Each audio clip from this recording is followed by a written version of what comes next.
Singapore-on-Thames. Just remind everyone, what was the Singapore-on-Thames Brexit dream? Did anyone actually believe it? And what happened to it? I think it was put best by the former Conservative Chancellor Nigel Lawson, who said essentially, Brexit is to finish the job that Margaret Thatcher started. By that, he meant lower taxes, lower spending, less regulation.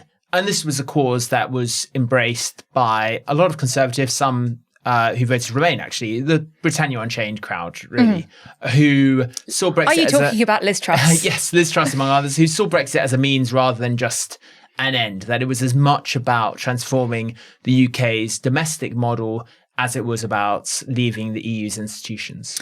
Yeah, and actually, at the time, lots of people pointed out that there were at least two competing visions of Brexit during the EU referendum campaign. One of them being the slash the state, use Brexit as a way of cutting regulation, turbocharging the economy, et cetera, and then a very different one pushed by Leave EU, which was sort of Nigel Farage's alternative campaign outfit, about sending more money to the NHS and about migration and sort of more sort of state control rather than less state control.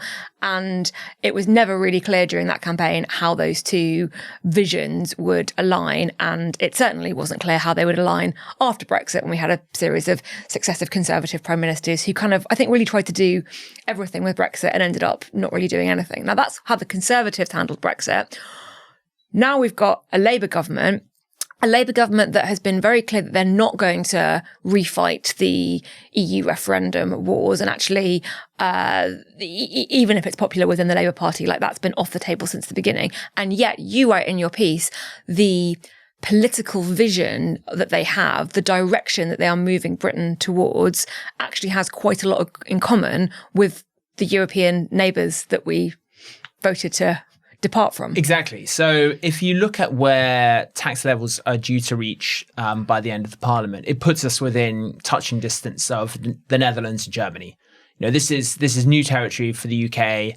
Traditionally, even in fairly recent memory, we would describe as having US-style taxes, even if we wanted European-style public services.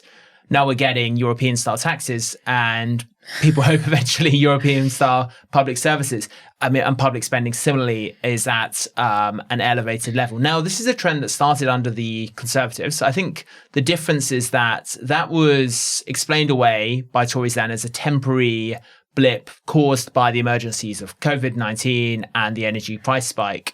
And obviously the Conservative manifesto proposed big tax cuts and big spending cuts. Now, whether those would have been deliverable is a different question. Some of this is just the reality of low growth, global instability, and also a public, and I think this is an important factor, the British public think more European than they do American. By which I mean they value universal free public services. They value high child and pension provision, and they don't have the same animosity towards big government that is still common in parts of the US. Yeah, that's interesting. That the British public are often accused, I think, sort of rightly, of wanting their cake and eating it, in that we want really high quality, good public services. Anytime a government tries to cut anything, people get very upset about it. But if you actually ask them, would you be happy to pay more tax? The general consensus from polls is that people are happy for the tax burden in general to rise. But when you ask them, would you personally be happy for your taxes or taxes on people like you to rise? They have a very different perspective. And I wonder if that kind of, should we call it delusion? Should we call it delusion on the part of the British public? Like that kind of mismatch, I guess, is the reason that we haven't seen Keir Starmer and his government make a kind of robust, direct, explicit case for this direction. And instead, that's what's going on under the surface, but they don't really talk about it in those terms. Yeah, I think you're completely right there, that the tax rises were in many ways framed as a regrettable necessity due to the Conservatives' £22 billion black hole.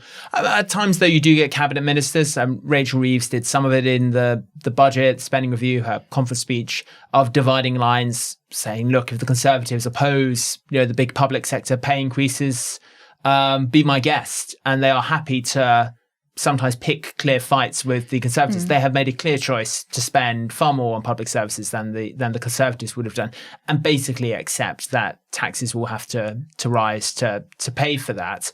And then there are other areas too. So there's workers' rights.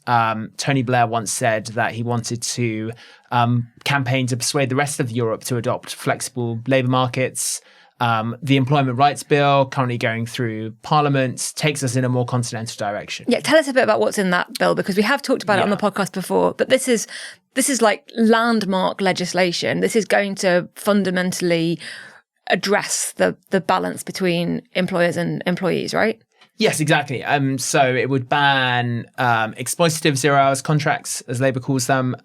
So I think some workers would still have the choice to accept one, but it is introducing a lot more regulation to prevent them.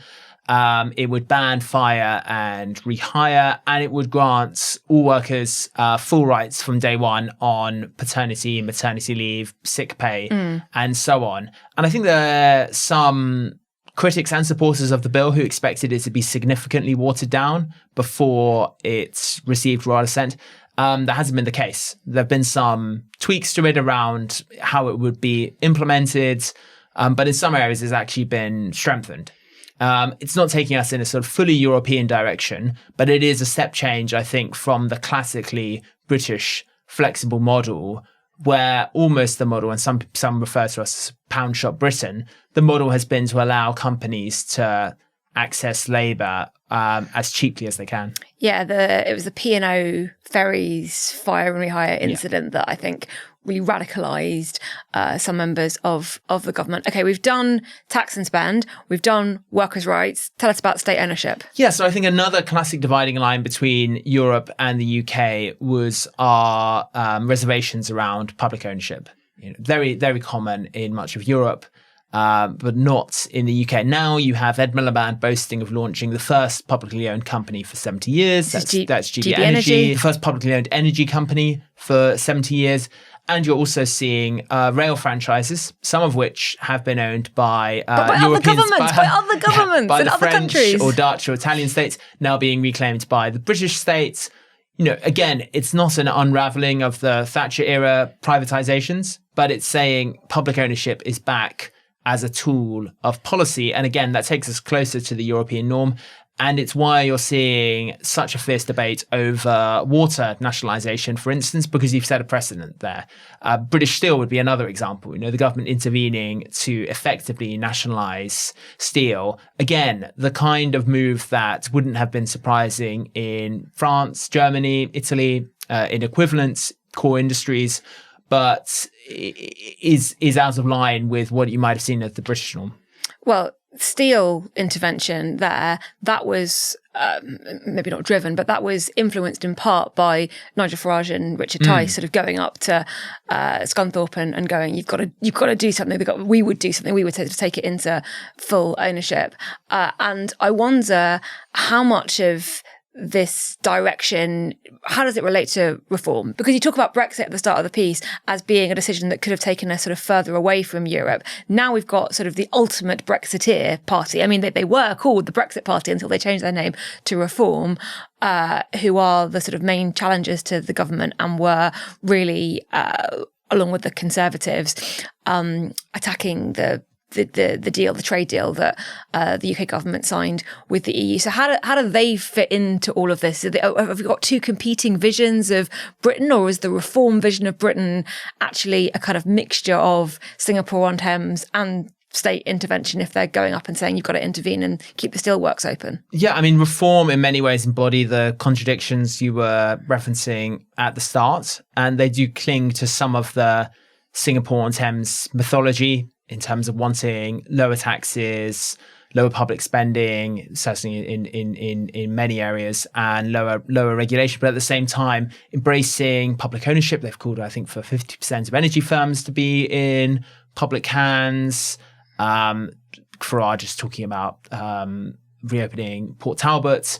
So there's a much more interventionist talking about reopening the coal mines. Yeah, and again, I mean that reflects again partly their target audience, and a lot of public opinion in the Red Wall and other Leave voting areas was very interventionist on the economy, and that's something Boris Johnson understood, and clearly something that Reform are having to embrace as well.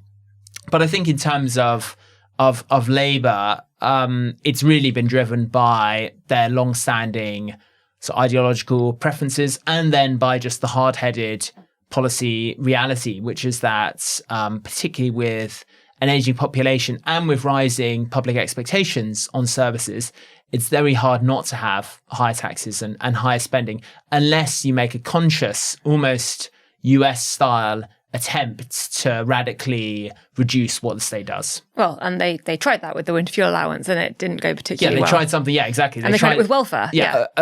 In the context of public spending, fairly modest steps. And that's another good example of where, again, these were not particularly popular among the public. Yeah. And so there is just that expectation that, yes, we've left the EU, but we're still at heart a European country. And look, in many ways, the Singapore-on-Thames dream was always a fantasy, not just because it was so out of step with public opinion and the UK's traditions, but also because it sort of misunderstands Singapore. Yeah, Singapore is not a sort of free-for-all kind of country. Yeah, I mean, yes, they've got lower taxes and lower public spending than the European norm, but the state plays a very interventionist role, owns most of the housing there, intervenes in key industries. Someone like Dominic Cummings does understand this, but it's not, as I write, this kind of libertarian Disneyland. Well, they've also got air conditioning in Singapore, and I mention that only because I do have a column on air conditioning and why we should have it out, and Singapore leading the way there. But just on. You mentioned ideology a moment ago, and sort of that Labour's sort of got an ideological position, even if it's quite a soft one. There are sort of two contradictory strands in this, right? Because Keir Starmer has said that he doesn't want ideology to be, I can't remember the quote exactly, but like he wants a government that kind of isn't tied to ideologies. Yeah. Well, in his first speech as Prime Minister, he said, I will lead a government unburdened by doctrine, which I think raised some eyebrows at the time. Yeah. Just that, you've got to have a position, right? Even if you're not as ideological as, say, someone like Margaret Thatcher clearly was, your government still has to be informed by philosophy. And this has been a big critique of Labour's first year, that some think the often haphazard or confused direction all flows from the absence of that guiding philosophy and an overly technocratic approach. But then he mentioned social democracy in a speech, and sort of that in opposition to populism. Yeah. Do you think that was a kind of deliberate sort of articulation of what he's already been doing? So that was at a press conference with Emmanuel Macron, where they announced a range of deals, including on small boats and nuclear deterrence. And I think that was an example of Keir Starmer positioning Labour more sharply against Reform. Number 10 absolutely rejects the charge that their strategy is just to chase Reform's tail, and that everything they announce is with Nigel Farage in mind. And Keir Starmer said to Labour MPs, we will fight Reform as Labour, with those clear dividing lines, that we're not going to be Reform imitators. And I think when, and he's again standing alongside a European leader, framing it as a common project across borders of social democracy against what he called performative populism. So I think when you see Starmer alongside leaders like Macron or Anthony Albanese in Australia, before the German election, Olaf Scholz, you do get maybe a better sense of what his governing approach is about. Final question. People should go and read the column. It's brilliant. It's in the summer special edition of the New Statesman magazine and online. But there's a lovely detail there about Nigel Lawson, because you started off with him about Brexit being, finishing Margaret Thatcher's legacy, and the portrait of him, which is no longer where it used to be. Yes. So Rachel Reeves removed the portrait of Lawson. This, I think, was made just before the budget, and she was pictured with one of Ellen Wilkinson, who was Clement Attlee's education minister, so working class pioneer, and also one of the founders of the Communist Party of Great Britain, so nicknamed Red Ellen. So that was a fairly clear political shift. Keir Starmer, of course, had a painting of Margaret Thatcher removed, and I don't know if he's he said moved rather than removed. So maybe it's in I don't know, like the downstairs loo or something. You could see that as a bit of a metaphor there, where in some ways he is not trying to roll back the Thatcherite settlement, but he's making some changes. And I think the challenge for Labour, particularly as it heads towards conference season and the budget, is to give voters a clearer sense of what they're putting in its place.